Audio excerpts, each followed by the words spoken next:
નમસ્કાર મિત્રો, શ્રીમદ ભગવદ્ ગીતાની આ પવિત્ર યાત્રામાં તમારું ફરીથી સ્વાગત છે. હું કિશન કડિયા અને તમે જોઈ રહ્યા છો મારી યુટ્યુબ ચેનલ પુસ્તિપદ 8. પાછલા ભાગમાં આપણે જોયું કે કેવી રીતે પાંડવોની સેનાનો શંખનાદ ધર્મ અને સત્યનો અવાજ બનીને સંપૂર્ણ યુદ્ધભૂમિમાં ગુંજી ઉઠે છે. આજે આપણે આગળ વધીએ છીએ અધ્યાય 1ના શ્લોક 21-25 તરફ. અહીંથી ગીતા એક નવી દિશામાં વળે છે, કારણ કે હવે અર્જુન ફક્ત યોદ્ધા નથી રહેતો. અહીંથી તે એક સંવેદનશીલ મનુષ્ય બની જાય છે.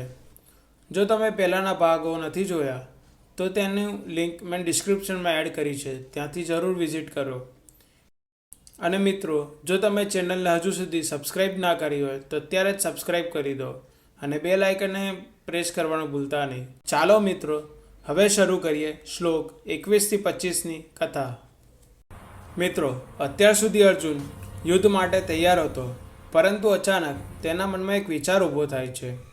અર્જુન શ્રી કૃષ્ણને વિનંતી કરે છે, હે કૃષ્ણ, મારો રથ બંને સેનાઓની વચ્ચે લઈ જજો. હું જોઈ લેવા માગું છું કે કોના સામે મને આ યુદ્ધ લડવું પડશે.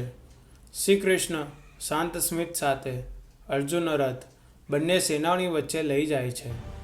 અને ત્યાં અર્જુન જે જુએ છે તે તેની આખી અંદરની દુનિયા બદલી નાખે છે. અર્જુનને શત્રુ નથી દેખાતા, તેને દેખાય છે પોતાના જ ભાઈબંધો, પોતાના ગુરુજનો, પોતાના સ્વજનો અને પોતાના સગા સંબંધીઓ, જે લોકો સાથે તેને જીવન જીવ્યું હતું. આજે એ જ લોકો તેના સામે હથિયાર લઈને ઊભા છે. આ પળ સંભળાતા જ હૃદય ધબકી ઉઠે છે. અર્જુનનો મનોબળ ધીમે ધીમે તૂટી જાય છે અને તેના હૃદયમાં એક ઊંડો સંઘર્ષ શરૂ થાય છે. શ્લોક 21-25માં શ્રી કૃષ્ણ અર્જુનને ભીષ્મ પિતામહ, દ્રોણાચાર્ય અને આખી કૌરવ સેનાને દર્શાવે છે.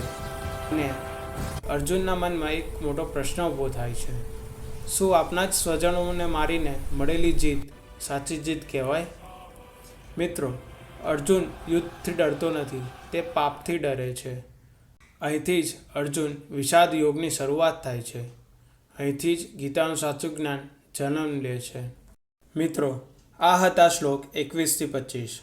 આ ભાગ સુધી અર્જુનનો બાહ્ય યુદ્ધ હવે અંદરના યુદ્ધમાં ફેરવાઈ ગયો છે. આગળના શ્લોકમાં આપણે જોઈશું અર્જુનનું શરીર કાંપે છે, તેનું મન સંપૂર્ણ રીતે ભાંગી પડે છે અને તે શ્રી કૃષ્ણ પાસે જીવનનો સૌથી મોટો પ્રશ્ન પૂછે છે. અહીંથી શ્રીમદ ભગવદ્ ગીતાનો સાચો ઉપદેશ શરૂ થાય છે. જો તમને આગળનો ભાગ જોઈતો હોય તો નીચે કમેન્ટમાં લખજો ભાગ 6. વિડીયો ગમ્યો હોય તો લાઈક કરજો, શેર કરજો અને ચેનલને જોડાવાનું ભૂલતા નહીં. આપ સબનો ખૂબ ખૂબ આભાર. જય શ્રી કૃષ્ણ.